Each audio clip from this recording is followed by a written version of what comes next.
Hey, Steve, let me ask you something.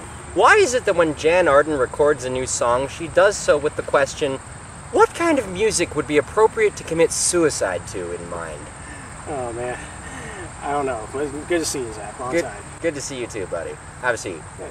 Oh, who's this guy? I don't know. He just sort of followed me here. Didn't really seem threatening, so I guess I don't mind. But he said his name was Eitan, although I'm not quite sure he knows himself. Okay, nice to meet you. Eitan?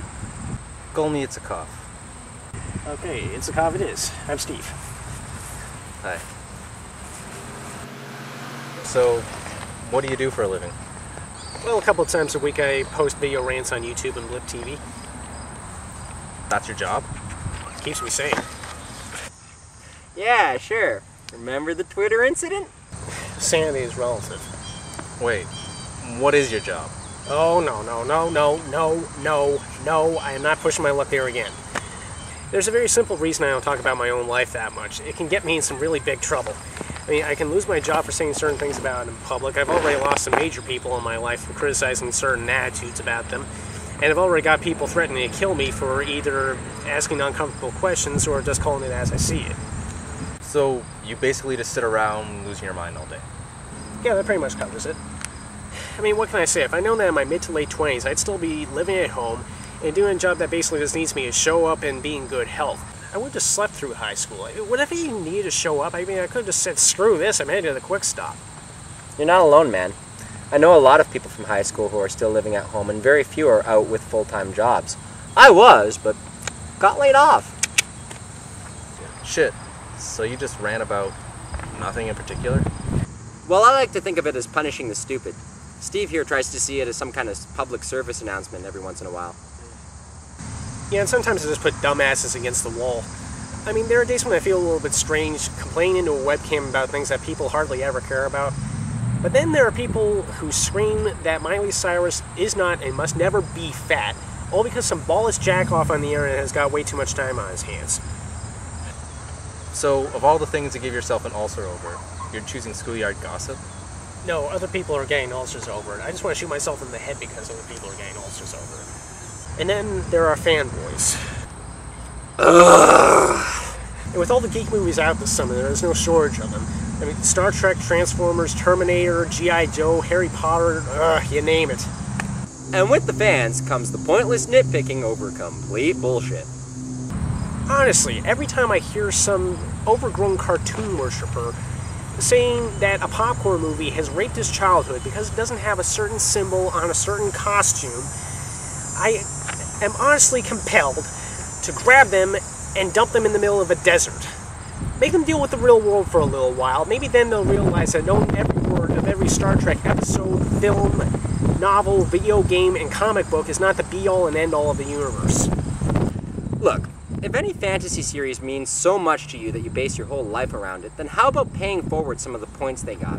I mean, Star Trek in particular was known for pointing out some of the stupid things that humans do to each other. You know, racism, sexism, homophobia, obsession with technology. And yet these people, many of them grown adults I might add, like to sit around and debate exactly how big a fictional starship should be. Once again, I would like to add, ugh.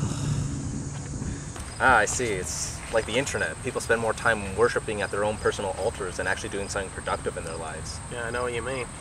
You know, come to think of it, the internet can kind of be compared to the human body. I mean, every part of the net has some equivalent bodily function.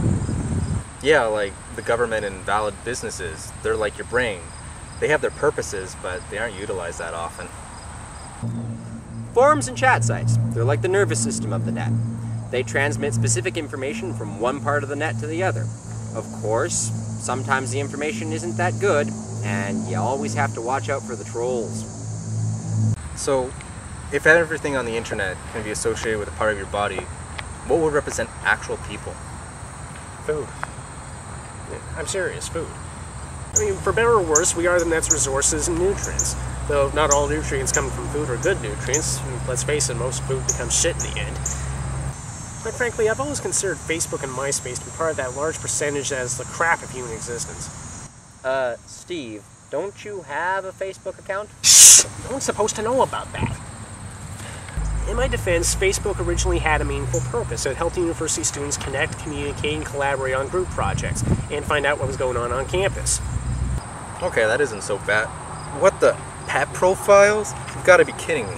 Yeah, it's kind of grown into something completely different from meaningful. Toddler and baby profiles too? Really? Do I want to post wall comments or send pictures to your dog/child/umbrella? I couldn't care less about little Jimmy and what you think he's thinking. He's 2. Sure, post pictures on your own profile, but for Pete's sake, literally for the sake of your own children, don't make a catalog of your own offspring for future pedophiles to browse at leisure. Don't get me started. Facebook, the sphincter of the internet body. Brought to you by Mass Corporate Advertising. Of course, there is something worse than being the anal sphincter. It's those tiny little hairs on your ass that in one desperate attempt cling to the tiny fragments of shit that they can. Let's shave those hairs. Get rid of any chance of the internet having to carry around those rotting pieces of society. And while we're getting rid of stuff, can we get rid of Katy Perry? I mean, have you ever heard this chick? She can't even sing. Yeah, sure, why not? And talk about narcissism. I mean, she actually plastered her face in giant size on the side of her tour bus. You know, I heard on the radio that the guy from Good Charlotte in the bus next door actually rolled over one morning and went, "Yeah!" I kissed a girl and I liked it. Yeah, she kissed a girl, all right. Her own giant plastered face. So, if you don't like Facebook, what do you think about MySpace? Oh, God. Everywhere you look on MySpace, you run into either a pedophile, a psycho, a racist, a homophobe, or a fanatic. That's the sort of people I want to hang out with. And the worst part is, nobody does anything about it. You can report, you can send screenshots, you can send links, but the powers that be insist that no rules are being broken.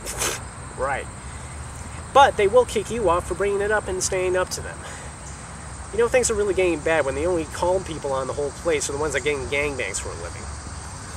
Seriously, you're friends with a porn star? Oh, that's cool.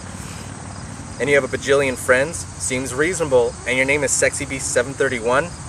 I gotta admit, your parents had class when they named you. And you know what the best part is? There's 730 sexy beasts who came before you. But hey, at least it ain't Kal-El. Hey, who's talking about me? I'm Nicolas Cage. No comment. Except that I'm glad I left. Anytime I feel optimistic about the human race, I just hang around a comment board on the web for a little while, then I'm cured. Not many people are willing to say it in public because then they have to identify themselves, but if you hang around on Yahoo and YouTube's forums for a little while, you definitely get the impression that if you aren't a white, straight, conservative, natural-born Christian, you aren't even subhuman. And the worst part is that our politicians and so-called leaders not only tolerate it, but they encourage it if they think they can get away with it. Sarah Palin. What the heck is it with Palin thinking that she can campaign on behalf of anyone? I mean, did she not take the hint when she vapor-walked so many times during the election? By the way, what are Tina Fey and Katie Couric's work addresses? I owe them both a bouquet of roses. This fanatical dimwit makes moss on a rock look smart. You're like, have you heard her goodbye speech? Soaring through nature's finest show. Denali, the great one, soaring under the midnight sun. Yeah, midnight sun. Thanks for coming out, Sarah Palin.